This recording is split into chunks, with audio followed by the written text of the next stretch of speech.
पंचकोश वर्णन। प्रश्न, 5 कोश कौन से हैं? उत्तर, प्रथम तो अन्नमय कोश है, दूसरे प्राणमय कोश है, तीसरे मनोमय कोश है, चौथे विज्ञानमय कोश है, पांचवा आनंदमय कोश है। और ये 5 कोश आत्मा के रहने के स्थान हैं। प्रश्न, अन्नमय कोश किसको कहते हैं?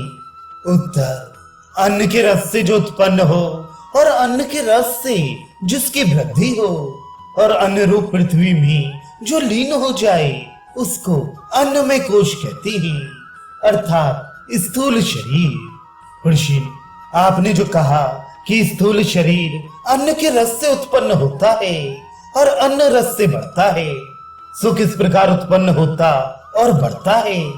उत्तर, अन्न से अस्थि मांस आदि वस्तुओं की पुष्टता प्राप्त होती है और पुष्टता प्राप्त करके अस्थि मांस आदि वस्तुओं का वीर्य बनता है और उस वीर्य का स्त्री के रुधिर के संबंध से स्थूल शरीर बनता है।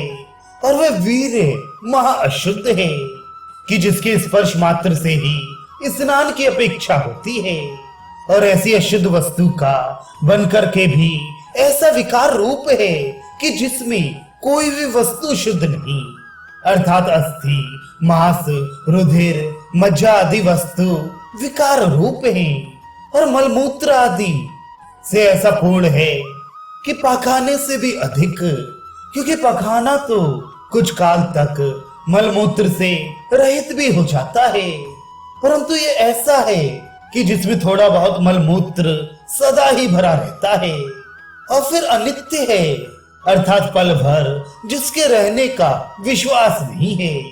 परंतु बड़ा आश्चर्य है कि ऐसे विकार रूप शरीर को पाकर इसको ऐसा जानते हैं कि हम बड़े शूरवीर हैं और बड़े प्रतापी हैं और हमारा बड़ा दिव्य रूप है, और इस नाशवान शरीर को हमेशा रहने वाला जानकर इसके वास्ते अनेक प्रकार के पापों से धन का संग्रह करते हैं, परंतु ऐसा विचार नहीं करते कि बड़े बड़े चक्रवर्ती राजा अपने चक्रवर्ती राज्य को छोड़कर चले गए, परंतु उनके संग में कोई भी वस्तु नहीं गई।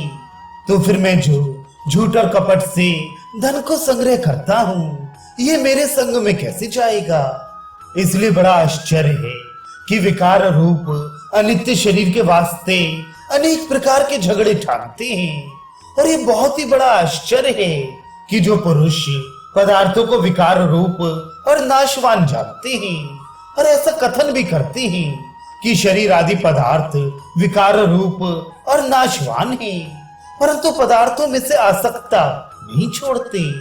इसलिए शरीर अन्न रस से जो उत्पन्न हुआ है सो महान विकार रूप है, और इस शरीर की जो अन्न रस से वृद्धि होती है सो भी महान दुख रूप है, क्योंकि अन्न रस जो वीर्यतिशय उत्पन्न होकर अन्न से उत्पन्न हुआ और दूध आदि के पीने से ये शरीर कुमार अवस्था को जो प्राप्त होता है सो कुमार अवस्था भी महान दुख रूप है, क्योंकि बालक अवस्था में पराधीन रहना पड़ता है और पराधीनता के समान कोई दुख भी नहीं। और बालक अवस्था के पश्चात अन्न के खाने से जो ये शरीर युवा अवस्था को प्राप्त होता है सो युवा अवस्था महान दुख रूप है, क्योंकि युवा अवस्था में कामातुर होकर स्त्री के वश में हो जाता है और जैसे कलंदर बंदर सो घर घर नाचता फिरता है, इसी प्रकार स्त्री कामातुर पुरुष को घर घर भोग रूप दंड से नचाती है और महान दुख को प्राप्त करती है। और युवा अवस्था के पश्चात अन्न के खाने से जो वृद्ध रूप है सो वृद्धावस्था भी महान दुख रूप है, क्योंकि जितने रोग हैं वे सब वृद्धावस्था में शरीर के बीच से आप प्राप्त होती हैं और संबंधी लोग भी तिरस्कार करने लगते हैं। इस वास्ते वृद्धावस्था भी महान दुख रूप है।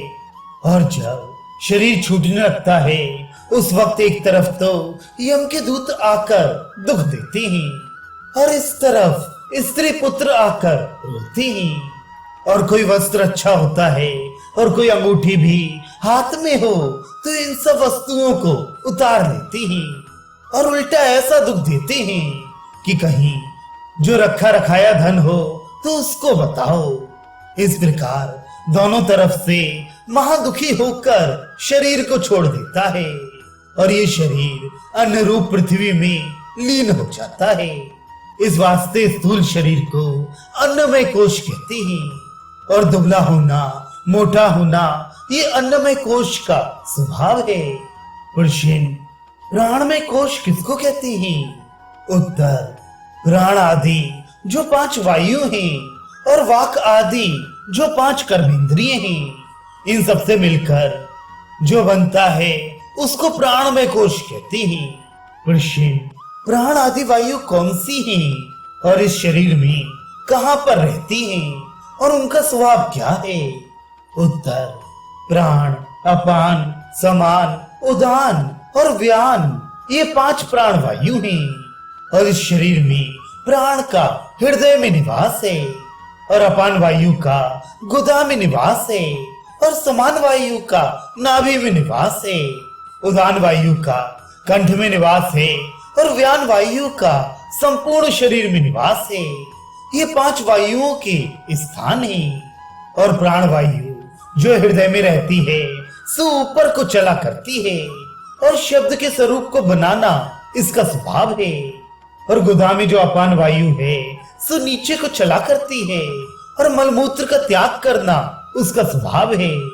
नाभि में जो समान वायु है सो सब खान पान को पाचन करके नाड़ियों में अलग अलग पहुंचाती है और वह सब नाड़ियों में फिरा करती है। जो उदान वायु कंठ में रहती है वह अन्न जल अर्थात खान पान को ग्रहण करके समान वायु के पास पहुंचाती है और व्यान वायु जो सब शरीर में रहती है सो सब रुधिर को चलाया करती है और शरीर को दुबला मोटा करना ये इसका स्वभाव है।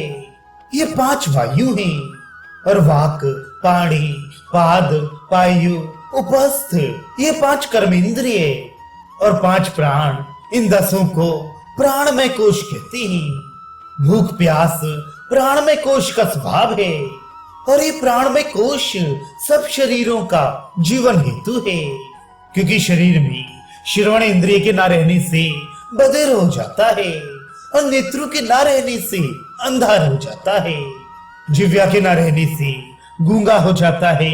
इसी प्रकार शरीर में इंद्रियों के ना रहने से शरीर की दशा बिगड़ जाती है और मन के ना रहने से सुषुप्त अवस्था हो जाती है परंतु मृत्यु नहीं होती और प्राणों के ना रहने से शरीर की मृत्यु हो जाती है और महान भयंकर हो जाता है। संपूर्ण मनुष्य उसको त्याग देते हैं। इसलिए प्राणमय कोश संपूर्ण शरीरों का जीवन हेतु है। पुरुषिन, मनोमय कोश किसको कहते हैं? उत्तर, एक मन और श्रोत्र, त्वक, चक्षु, रसना, घ्राण इन सबको मनोमय कोश कहते हैं और ये संकल्प विकल्प रूप मनोमय कोश इस शरीर में कर्मों का करने वाला है और कर्मों का फल जो सुख दुख आदि हैं उनको भोगने वाला है क्योंकि जब तक शरीर में मनोमय कोश रहता है तब तक शरीर में क्रिया शक्ति रहती है और जब शरीर में मनोमय कोश नहीं रहता अर्थात तम रूप निद्रा से आच्छादित हो जाता है तब शरीर में क्रिया शक्ति और भोगने की शक्ति नहीं रहती। इससे सिद्ध हुआ कि इस शरीर में संकल्प विकल्प रूप कर्मों का करने वाला और सुख दुख को भोगने वाला मनोमय कोश है। पुरुषिन, विज्ञानमय कोश किसको कहते हैं? उत्तर, एक बुद्धि और श्रोत्र, त्वक, चक्षु, रसना, घ्राण इन सबको मिलके जो है उसको ज्ञानमय कोश कहते हैं और सत्य असत्य का निश्चय करना विज्ञानमय कोश का स्वभाव है। पुरुषिन, आनंदमय कोश किसको कहते हैं? उत्तर, इसी प्रकार कारण रूप जो अविद्या है उसमें जो मलिन सत्व अर्थात रजोगुण तमोगुण से सतोगुण दबा हुआ है और जो प्रिय आदि वृत्ति सहित है उसको आनंदमय कोश कहते हैं। ये 5 कोश हैं। पुरुषिन, प्रिय आदि वृत्ति कौन सी है, उसका वर्णन करो। उत्तर, प्रिय आदि वृत्ति 3 प्रकार की है। एक प्रिय, दूसरी मोद, तीसरी प्रमोद। ये 3 प्रकार की वृत्ति है।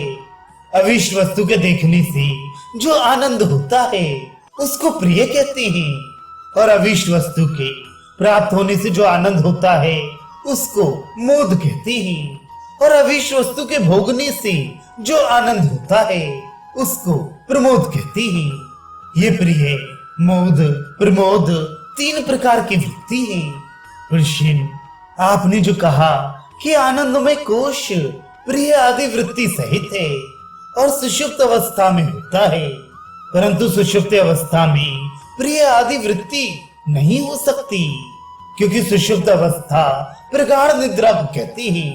तो फिर आनंदमय कोश सुषुप्त अवस्था में कैसे होता है, सो कहो।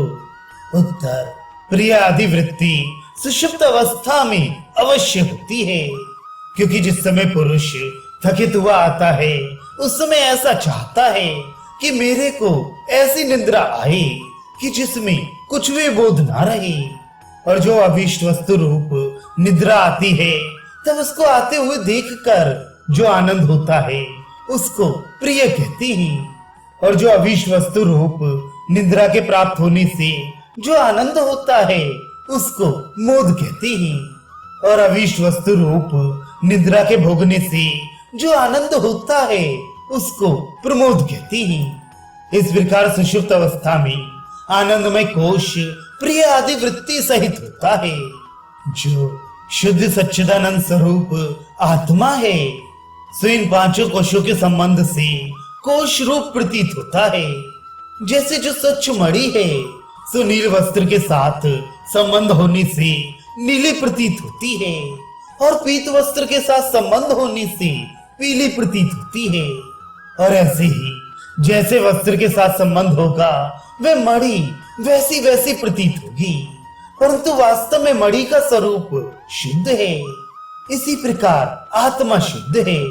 सो अन्नमय कोश के साथ संबंध होने से मैं दुबला हूँ, मोटा हूँ, ऐसे भाव को प्राप्त हुआ प्रतीत होता है, और प्राणमय कोश के साथ संबंध होने से मैं भूखा हूँ, मैं प्यासा हूँ, ऐसे भाव को प्राप्त हुआ प्रतीत होता है, और मनोमय कोश के साथ संबंध होने से संकल्प विकल्प करता प्रतीत होता है, और विज्ञानमय कोश के साथ संबंध होने से पदार्थों का निश्चय करना अथवा मैं ज्ञानी हूँ, मैं अज्ञानी हूँ, ऐसे भाव को प्राप्त हुआ प्रतीत होता है, और आनंदमय कोश के साथ संबंध होने से मैं सुखी हूँ, मैं दुखी हूँ, ऐसे भाव को प्राप्त हुआ प्रतीत होता है।